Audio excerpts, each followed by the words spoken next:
most welcome to the public school Berhampur. नमस्कार sir. I am delighted to be here. आपको हमारे विद्यालय के प्रांगण में स्वागत है। धन्यवाद।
सदा सनातन वेद प्रणीता परम पुनीता ये धारा अक्षर DAV जय जय DAV जय जय।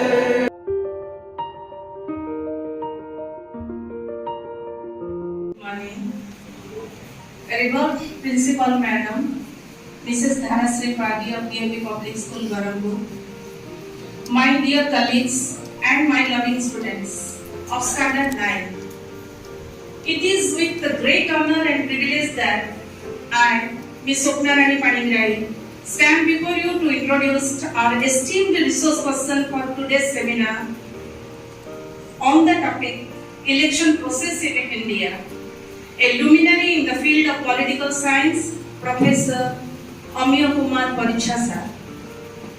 Professor Paricha hold an illustrious academic journey, having earned his master's degree from Berhampur University in 1976, where his intellectual experience first began to blossom. His quest for knowledge led him to Andhra University, Valtio, where he dedicated himself to scholarly pursuit and successfully obtained his PhD in 1984. In the year 1984, Professor Amiya Kumar Paricha sir returned to Berhampur University not as an alumnus but as a dedicated educator. Commencing his journey as a lecturer in political science, he soon ascended to the position of reader in political science in 1992, an exemplification to his commitment to the subject and to his students. His academic journey, however, did not cease there. Professor Amiya Kumar Paricha sir continued to enrich the academic community, crowning in his retirement as a professor in 2014.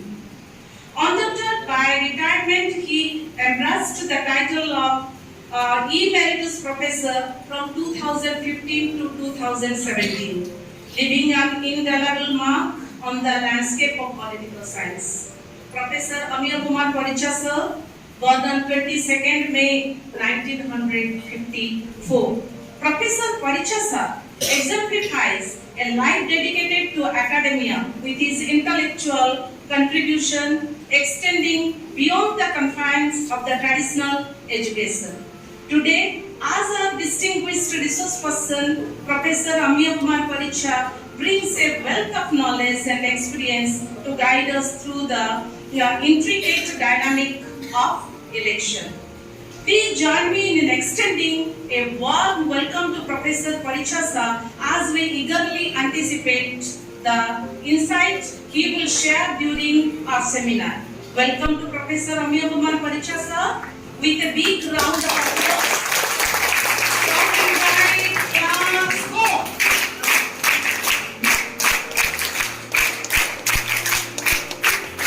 Thank you. Thank you, sir. In this super small introduction, to this fact we have requested Sir For small children of class 9, we are organizing a seminar. Gladly said, no, I will join. No problem, I will join. Thank you very much, sir.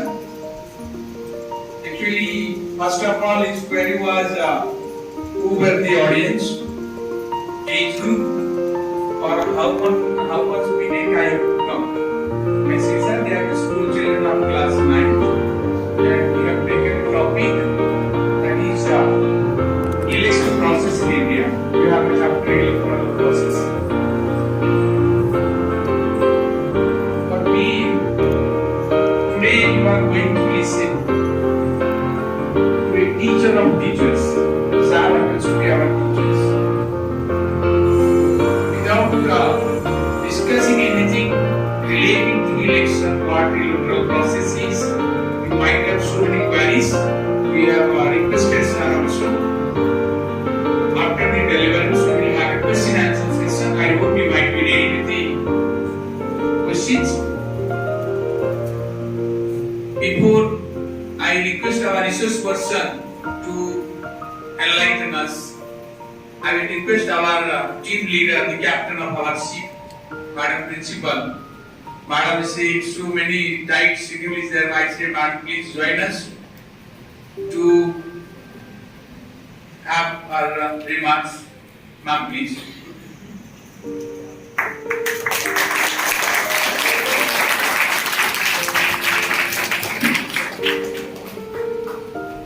Reverend guest of the dais, children and my dear teachers, a warm welcome as well as a morning to you all. So today, after many days, we have been able to gather together, sit here and listen and discuss. So not only listening, seminar when we say it's more about listening as well as discussing and clearing yourself of all the doubts which comes up to your mind when you are involved into the process. You still haven't got your right to vote, but before you get, you should be able to understand how things function so that you can cast your votes in a very proper and justified manner. Keeping that factor in mind, and this is the right age for you. This is the right age for you all to know how the country functions, works, and how as a youth you can completely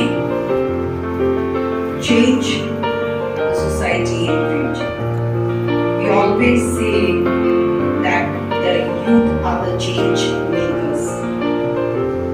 So we try to tell you many things, but then some get absorbed by you and some is totally forgotten by you. So if we have such gatherings and meetings, maybe a small number out of the large number will be able to understand what we are actually trying to bring closer and closer to. Thinking of these aspects,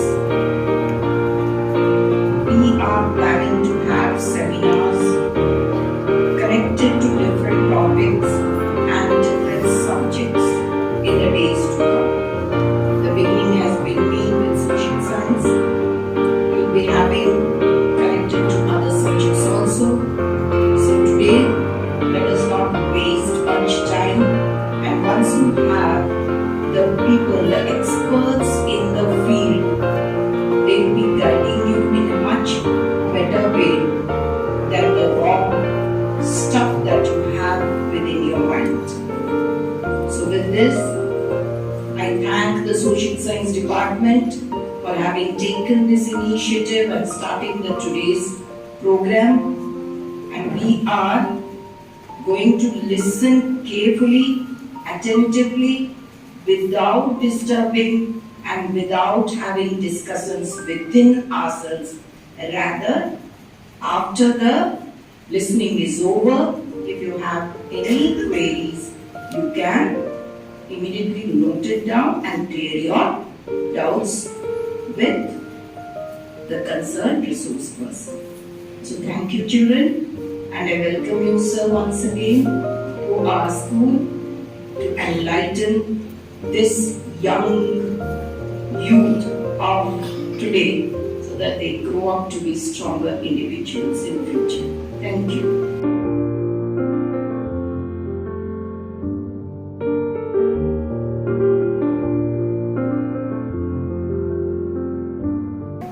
Esteemed principal and the dais, Mrs. Dharasri Badi, colleagues and teachers of yours, Swapna Panigrahi and Pranava Babu, from whom my visit has been possible. And 3 days back, when actually I was contacted, immediately I said yes, because visiting here has made me more nostalgic in the sense that in the inaugural year of this school, my eldest son was the student for 2 years, and that compelled me to say yes and not to say no. So I thank the principal and the faculty members for inviting me here, and to all of you, good morning. And I was told that the issue that we will be discussing, not debating, discussing, because I believe it in a two-way process. So what I plan is, maybe I would be making presentation for about 35 to 40 minutes, and another 20 or 25 minutes for you. So that is what I have planned. So this election process or electoral process, it is most connected to all of you, and maybe after 3 months the election fever will catch up at the national level. So you must be enthusiastic to know, though you are not voters now, maybe by the time the next election takes place, you all would be the first time voters by the next election, 29. So you would be the first time voter by the time the next election takes place. So when we talk about the electoral process, it begins with an institution. That institution is known as the Election Commission of India, which is a constitutional body which issues notification for conducting elections. And this Election Commission of India conducts election to the Lok Sabha, different state assemblies, then to the office of the President and Vice President of India. And it lays down the guidelines for political parties to behave themselves during the time of elections, which is called as Election Code of Conduct. That code of conduct is mandatory for candidates, a different set of guidelines, for political parties, a different set of guidelines, for the officials who conduct the elections, a different set of guidelines, and that forms the basic beginning of the election process of India. And the next day, the President of India issues again another notification inviting the citizens of India to vote on the stipulated date for different states, because the elections are conducted in different phases, not in a single phase. And if it is a state assembly, then the governor of the state issues a notification urging upon the people of that particular state to vote during the elections. So that marks the first phase of the official process of conducting the elections, which includes preparation of electoral roll, circulating it to the different political parties, and issuing it a public notification so that the public becomes aware about the name, and you can also contest if there are mistakes on your name entry and all those things. So that is what is official part. But it is the unofficial part which is much more important, because election forms one of the basic instruments in any democratic system, irrespective of the forms of the government, whether parliamentary form or presidential form of government.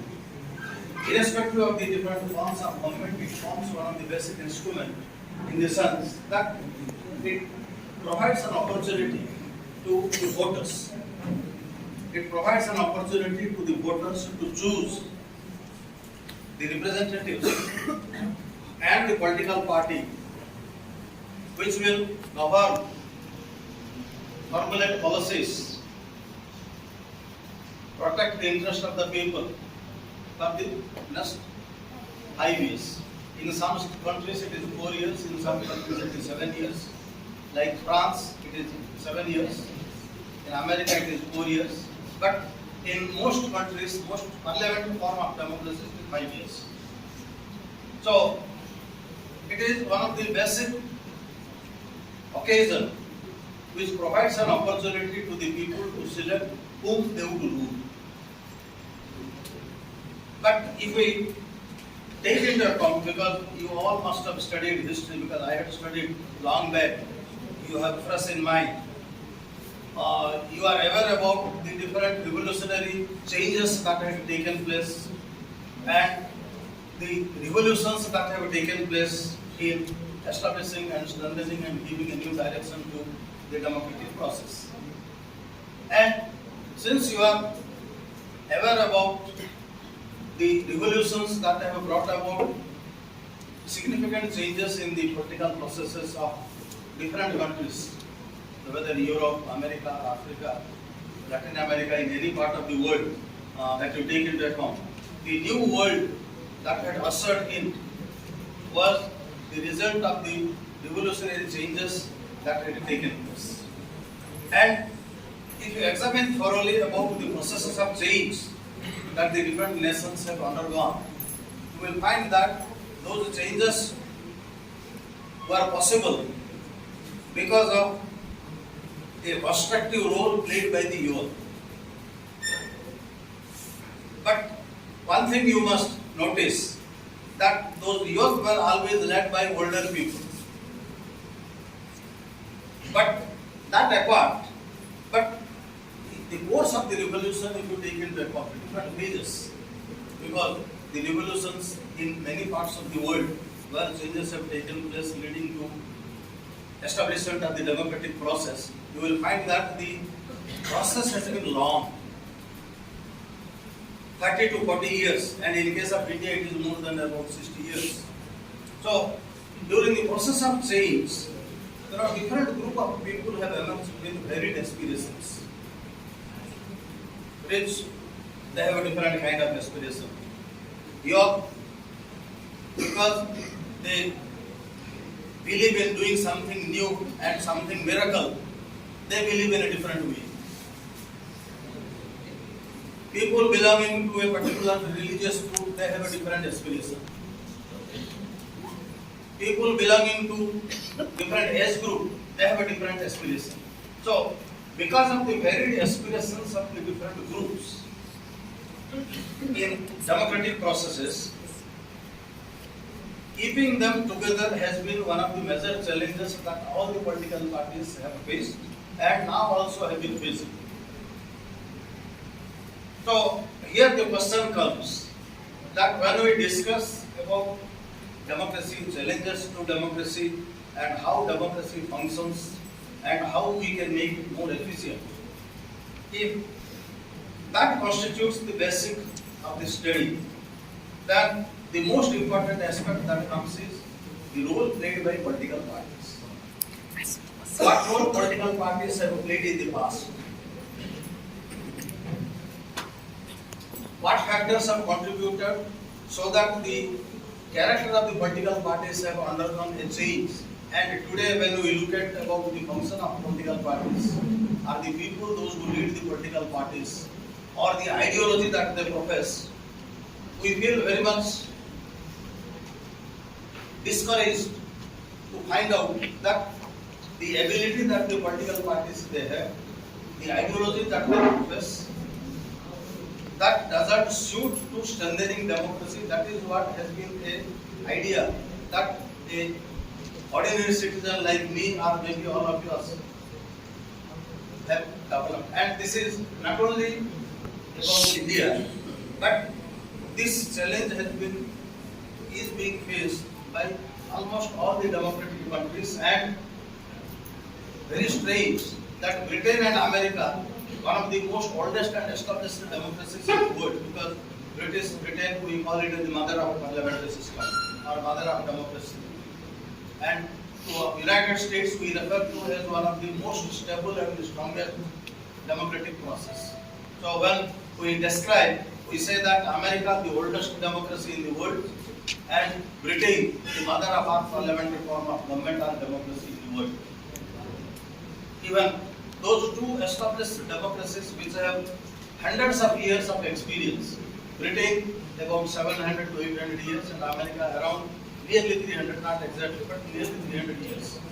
If we take that into account, and if you try to analyze about the challenges that those established democracies were facing for the last 1.5 decades, we will find that, as I believe, you may agree or, because when we debate, naturally there will be disagreement.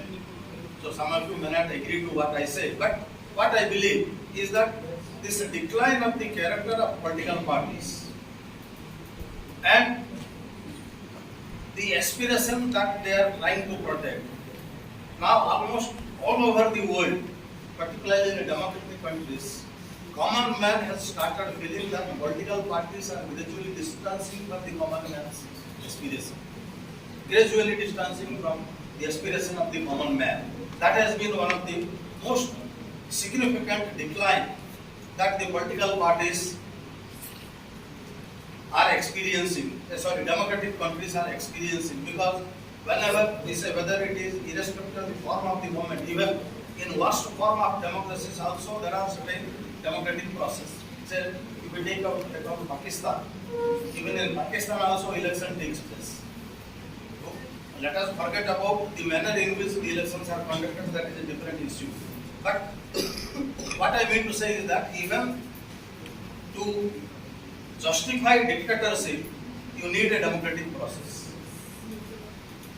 You need a democratic process. So to justify dictatorship, even in Islamic republics, which are theocratic states, that is religious-based states, ideology always becomes secondary. Or those states which are ruled by military dictators, even to justify their dictatorship, they have to resort to certain degree of democratic processes. Like majority, the party which rules must have a majority in the parliament. Laws must be passed by the parliament. There must be a government. To forget about the extent of power that the government enjoys in formulating policies, that is a different issue. So, in all political systems, they have some degree of political processes. So, political processes here means people participate at the lowest level, that is in casting vote, beginning from the Panchayat elections, if you take it account. But I am excluding these Panchayat elections for this purpose. So, which means that election and political parties provide an opportunity to a citizen to motivate himself or herself to the political processes of India. That is why we look forward to the role being played by the political parties, and we always look upon the ideology of the political party, who is the leader, what are its ideologies, to which group they are giving more emphasis. Say, if all of you, naturally, when election comes and election manifesto is declared, you would be anxious to know how much importance the political party is providing for education, for development of the youth. The two important aspects, that is for you. For me, the aspiration is something different. Because I live on pension or salary, so I am interested that the government which is in power must pay me my pension or salary regularly. You would be more interested that examination should be conducted on time and results should be published so that you go to the higher course. So, very, say a laborer, he or she must be expecting that they must get daily wage without any break so that they have bread and butter.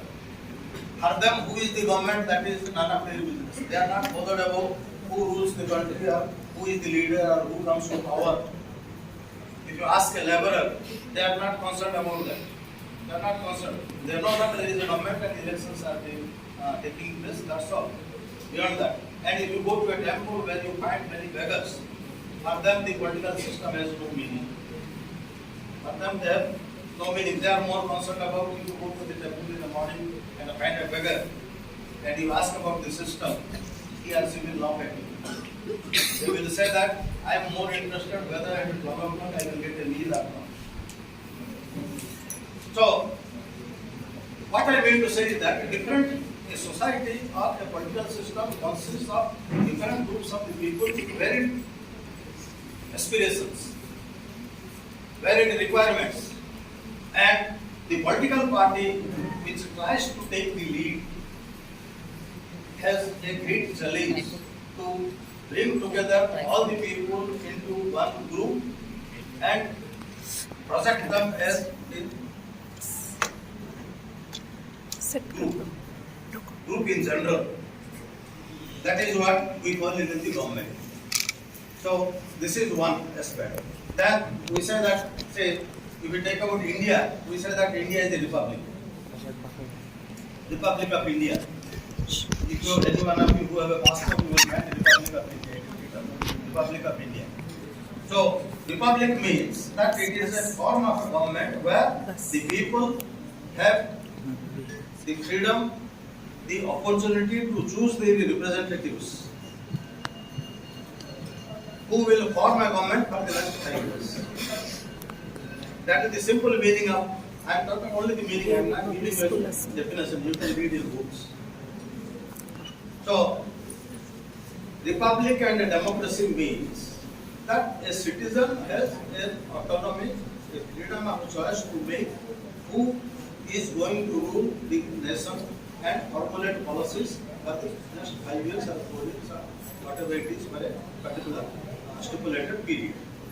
So, then the political parties, the main, one of the, I will give you about 2 or 3 important functions, you can find many in your books. But, the political parties, as all of you know, and I have already said, and again at the cost of repetition, again I am pointing out, that one of the main aim is to keep everybody together with varied aspirations so that they get a majority in the elections. Because unless you don't get a majority, you cannot form the government. So, which means that political party has a role to attract people, or you may call it as voters, through their ideology.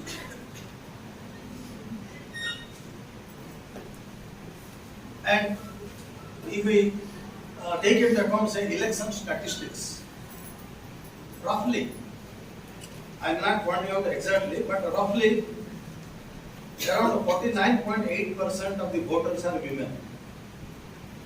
Roughly, maybe more, it is not exact percentage. So let us make it 50-50. So for our analysis, let us make it 50-50. So if that is the case, then we find a glaring negligence on the part of the political parties. That is, say at present, as of August 2023 notification of Election Commission, there are 6 national political parties, 6, and 55 recognized regional parties. 55 recognized regional parties and 6 national parties. And more than 2,000 unrecognized political parties, small groups. Unrecognized political parties, small groups. So you forgot about the unrecognized parties.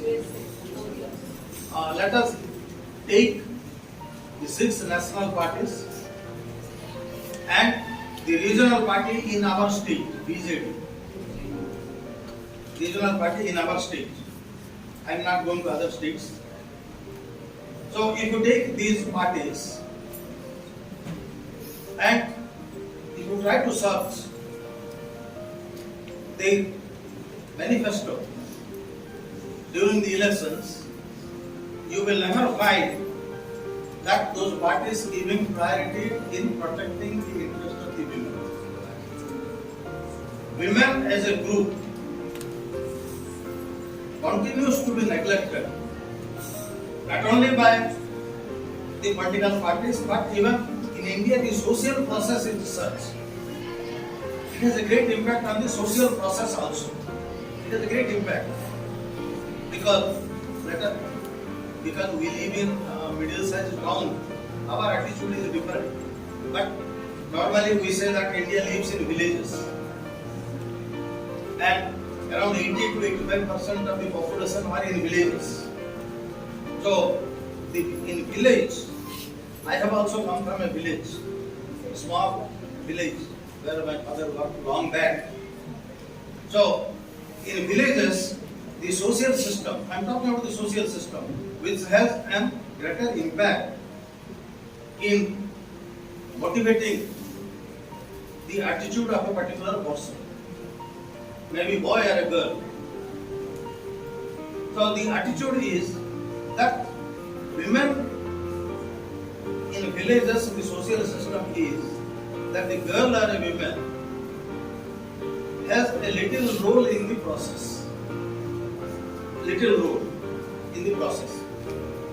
And this is more particularly true about a girl because the girl is being taught with a different value and boy is taught with a different value.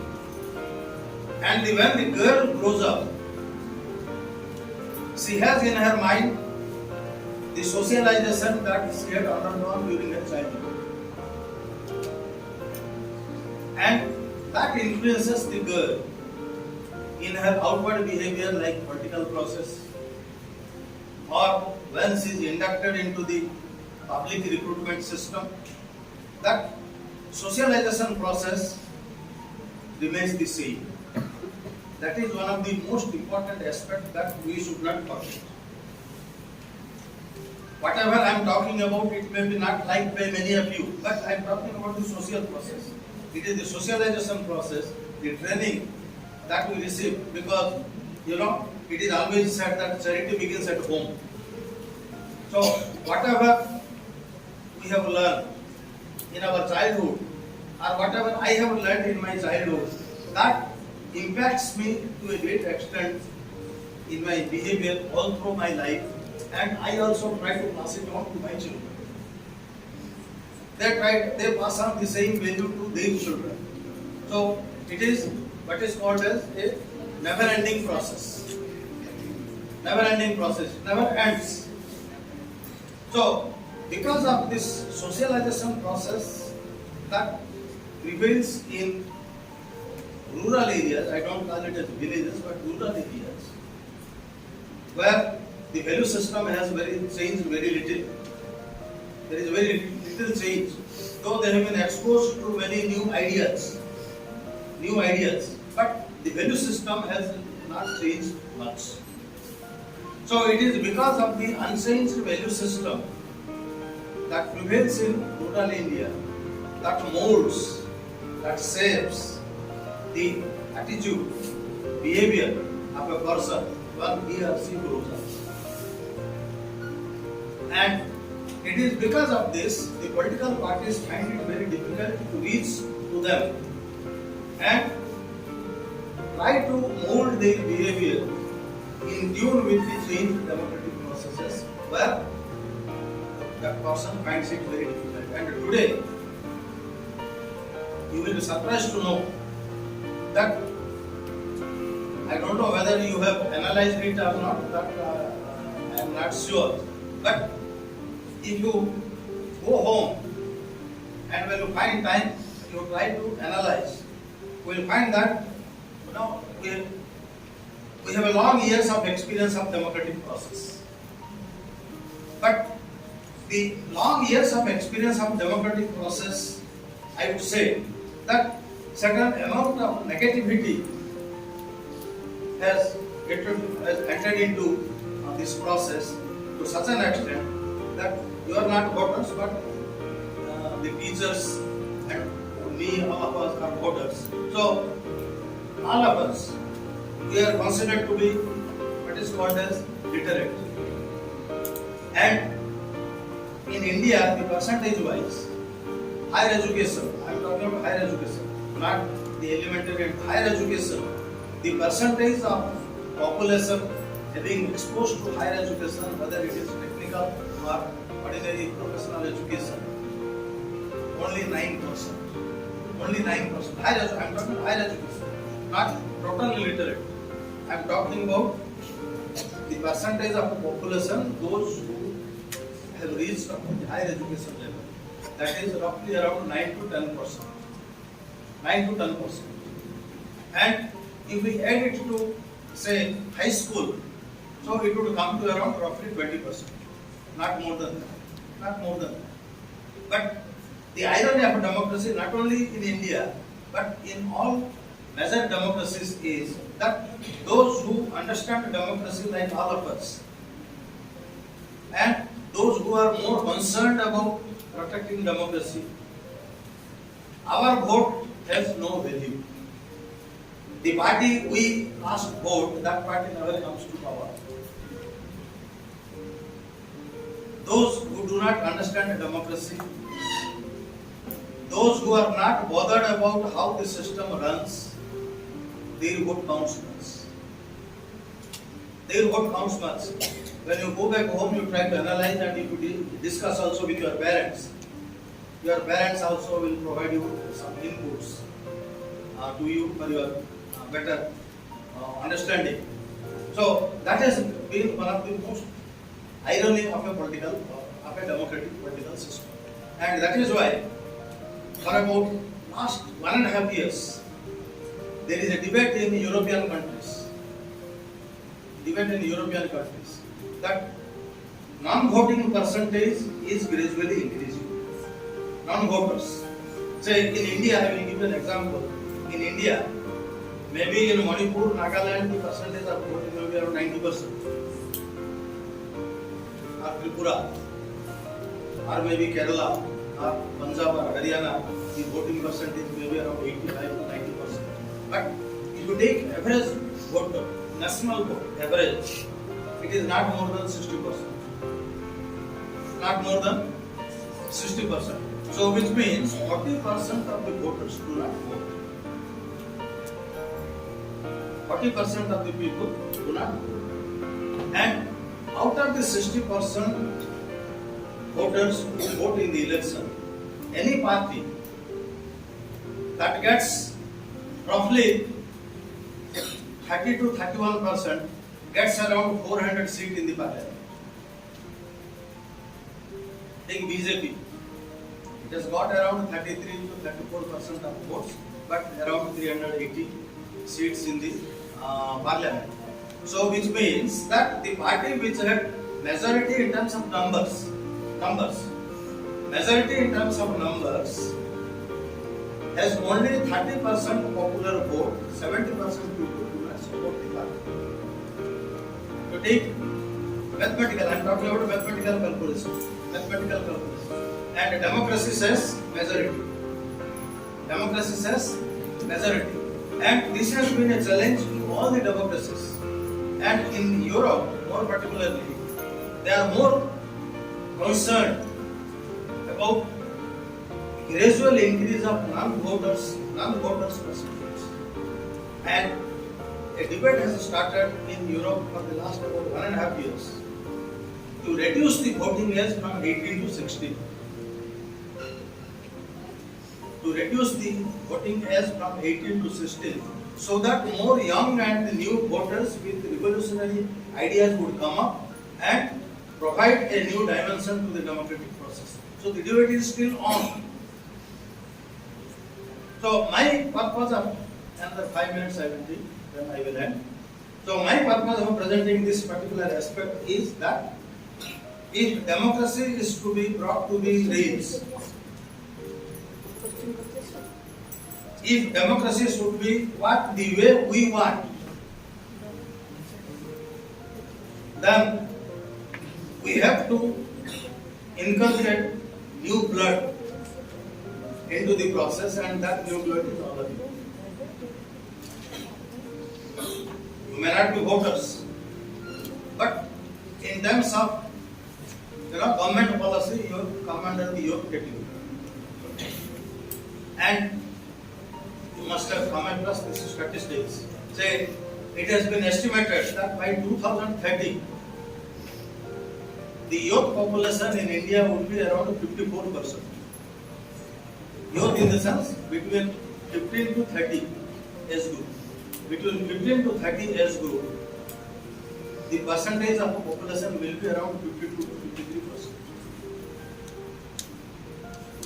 And if you try to analyze this situation all over the world, almost this trend is going to be the same.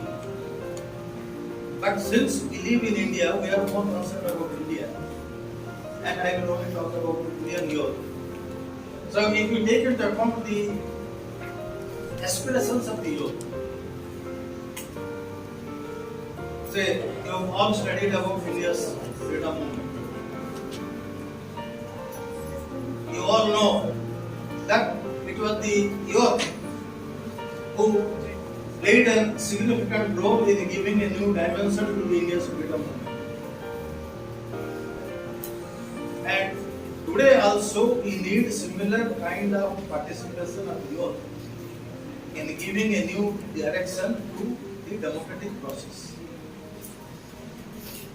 And as I have said about youth, which means, say, let us forget about 2030, but let us take up to 2025. So it is up to around 50% of the population of the youth. So it is said that after 5 years, India will be the youngest population in the world. Youngest in the sense, around 53% of the population of India will be the youth. But if you take about the youth, I find, because I have a long experience of dealing with students, so I find that the youth is today in a dilemma, at the crossroads. Crossroads, you know, you are at the middle of the road, not able to know whether to move east, west, north or south. There is nobody to guide you. You are at the dark. You are at black, simply black. And the youth expect that there should be a emergence of a new kind of leadership which can generate confidence among the youth that this leadership will take them to the road or lead them towards the road which will help them, whereby the system will help them to fulfill their aspirations. That is what has been the major challenge that Indian democracy is facing. We may be debating about electoral process, that political parties announce their candidates, they contest the elections, they come with a manifesto, they come with their programs, they approach the voters to vote for them, and once the elections are over, between the elections you don't find any political parties within that 5 years. No, nobody. Whatever promises they have made, that is not reflected in policies. They forget or they do exactly opposite what they have promised. So that has been about the what is called as, what I would like to say the most negative part and to convert that into positive and to make the democracy vibrant. You all have a great role to play, and I appeal to all of you that try to participate in such a way that the democracy becomes vibrant, that it contributes to the emergence of a new kind of a leadership which will take them to a kind of a world that you see to live in, because our time is gradually coming to an end. You have a long way to go. So you see the world the way you want to live in for another 30 or 40 years or maybe 50 years. So it is up to you to emerge and make your presence felt in the system, whereby the political parties will recognize the ability of the youth and they can depend on you and you can guide them to make the democracy more vibrant. So thank you very much for the patient listening. Now my presentation is over.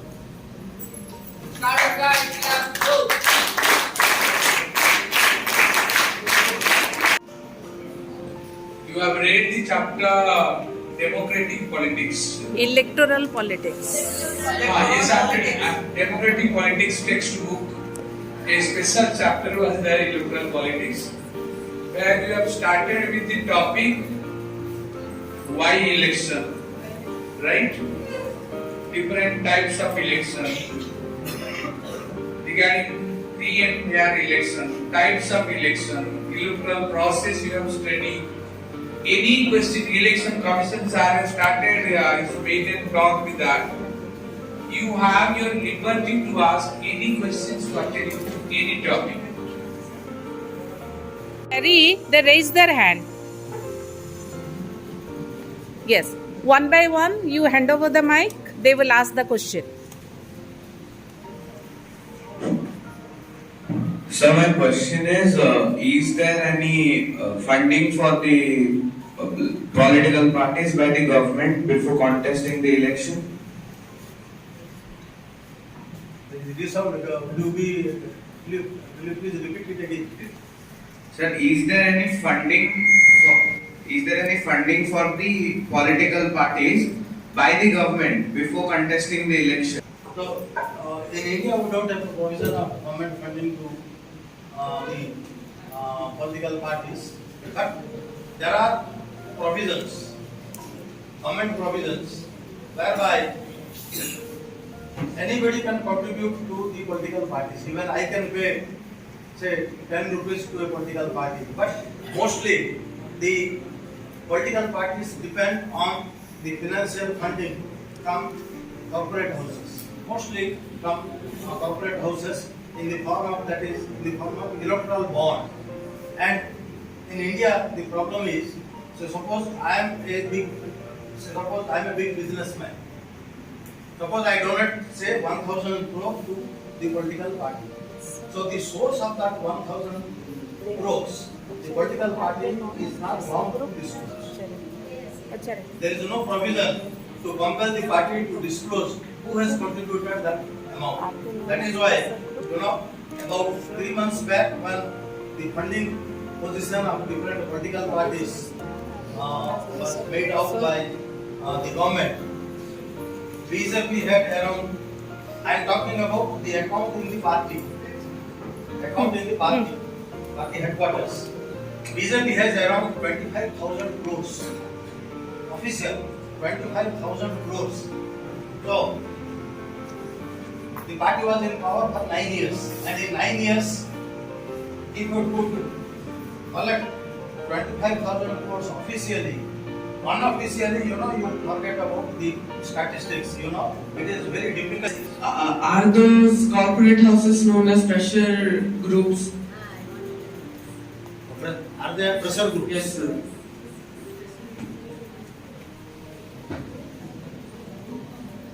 They used to be pressure groups about 20 years back. But now, I don't call them as a pressure group simply because pressure group is that kind of a group which protects majority of interest. majority of common interest. Majority of common interest, and that was possible because I remember about 2 or 3 of my friends were national level trade union leaders, national level trade union leaders, and those trade unions used to represent a particular interest. Next question.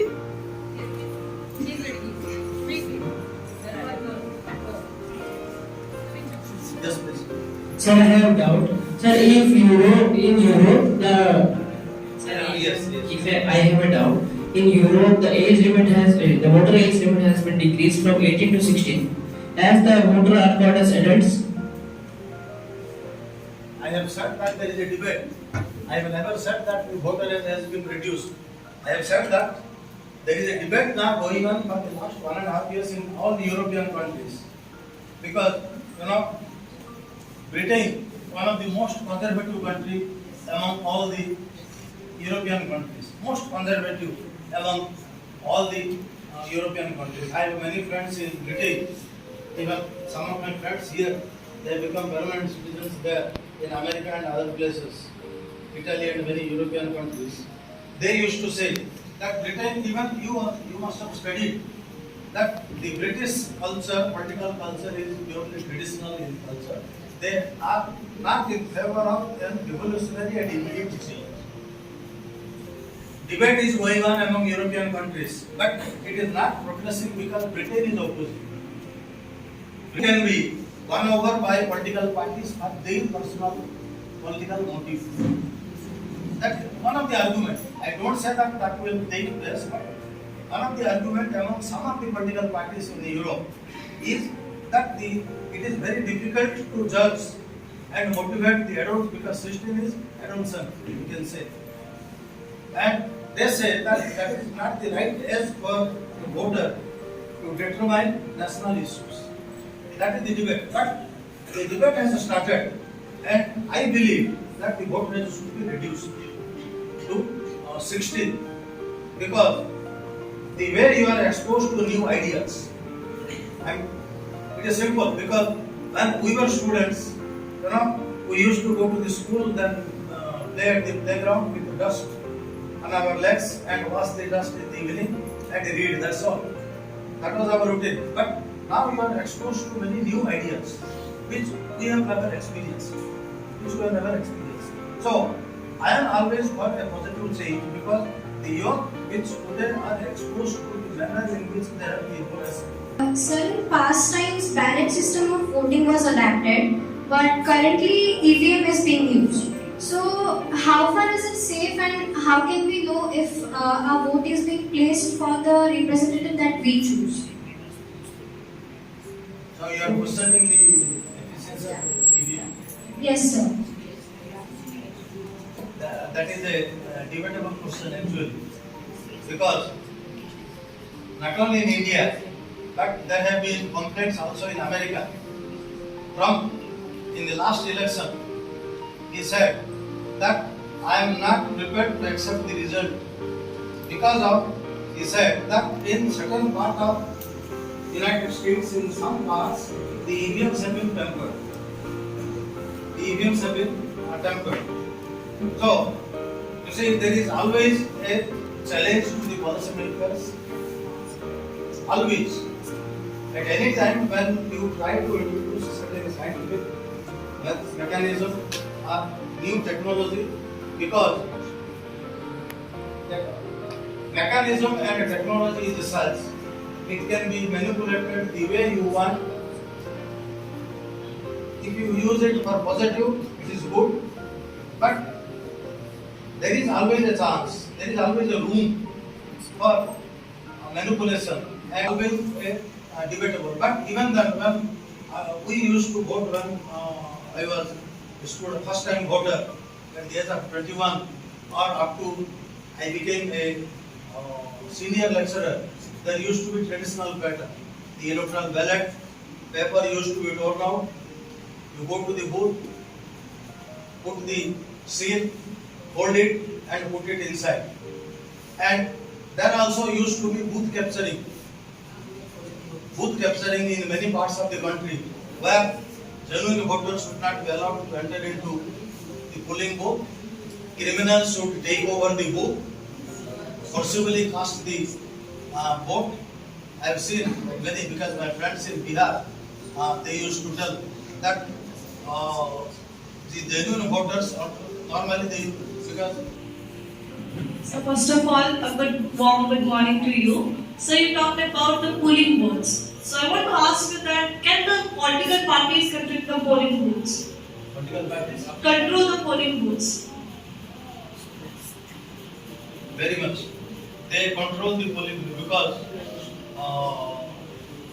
if you ask your father or mother, they would tell that when they go to cast their vote, suppose let us say Berhampur, say you belong to what number, say 1. Say 4 political parties are contesting. So the representatives of the 4 political parties would sit there. They will have an electoral roll. They will just tick mark which serial number has cast his or her vote and keep the record of it. In big towns it doesn't happen, but in rural areas, with the connivance of the electoral officers, political parties take control in majority of the states. But that is not much publicized, because suppose I am leader of the BJD. If my party takes control, I don't object because my party comes to power. The complaint comes only when the party in power is ousted and a new party comes to power. Then the old party which goes out of the power comes out with a complaint that the party which came in power has used manipulative methods to control. Yes.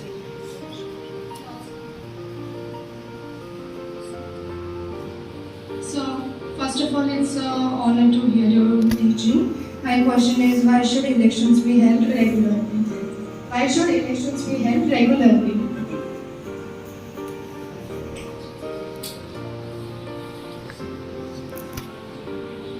See, it is very simple. The answer is very simple.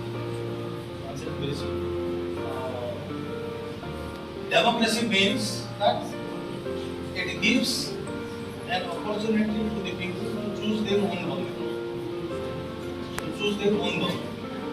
And democracy, another important principle of democracy is that it is against concentration of power by one particular person.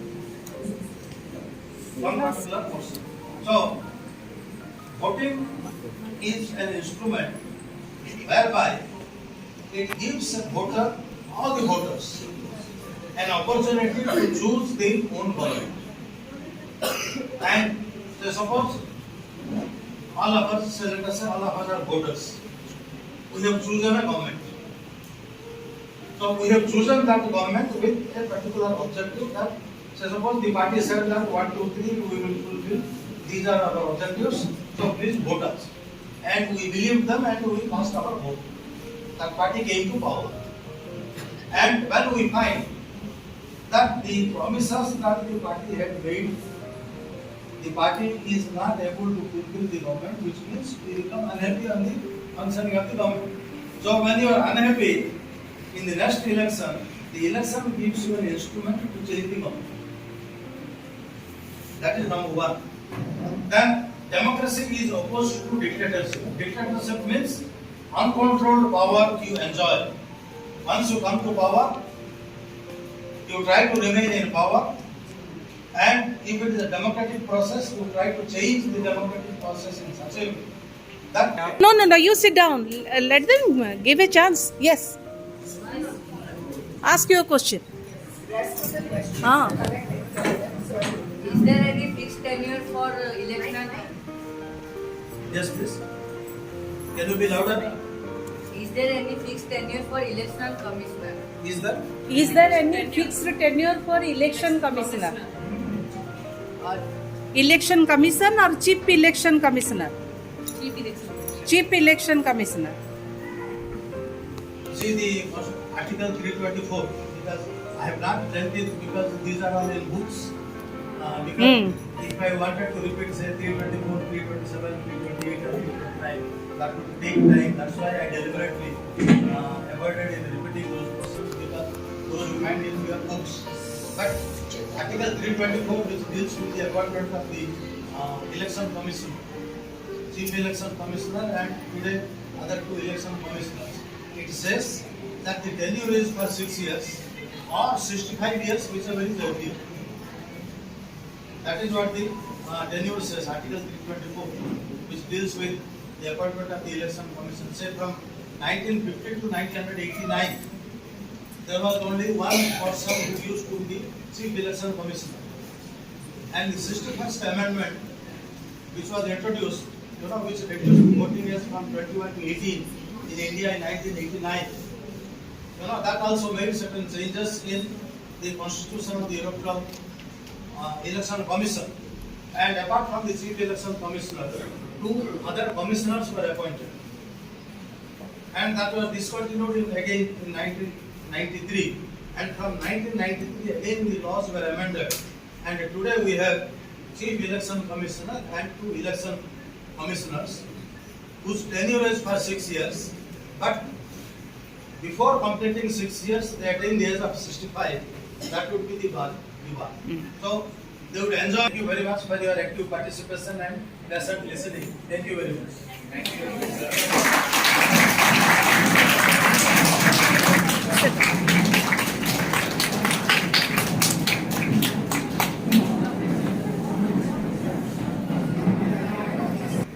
All your queries are being clarified. Still then you can note down if you have the doubts. We will mail to sir and you will get the befitting answers. I think in the days to come, in the forthcoming seminars, we will do the seminars that are normally being conducted. Children will present the papers, the resource persons will clarify and enlighten us. Keeping in mind the age factor, you are being not asked, but the participation shows your maturity and depthness on the subject. Therefore, in the succeeding years, you have won again 10th. We will do it in a more befitting manner. Thank you very much, sir, for giving us the time. I request our Honorable Principal Ma'am, Supervisor Ma'am, to extend a token of love on behalf of the school. Ma'am, please, to our resource person, sir. I request the next ma'am to join. Sujata.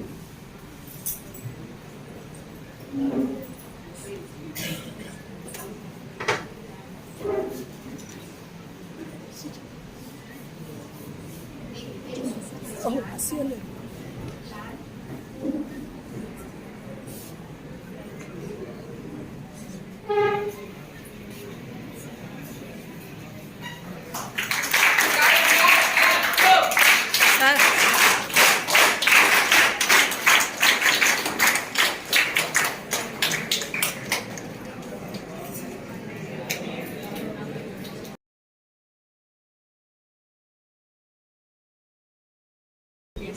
To our resource person, my beloved teacher, long back, long after we heard his speech, we used to hear it in the classrooms. Again, we have a chance.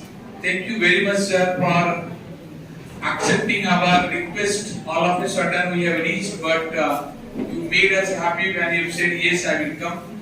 My utmost thank goes to our principal, ma'am. Her strong will, anyhow, we have to do the social science seminar, ma'am. Thank you very much. Please insist in such a manner so that other things will be get done. My utmost thank goes to the audience of today. You are the wonderful audience, really. The way you have said today, attentively listened it and clarified your doubts shows that really you are interested for your academics, and I must be very much thankful for your so patience listening and utmost discipline. My sincere thank goes to my team, all the teachers who have made the event possible within a little span of time. Nonetheless, I cannot forget Chandan sir for providing the technical support. Once again, I thank each and everyone present over here and request everyone to stand up for national anthem and Shanti Path.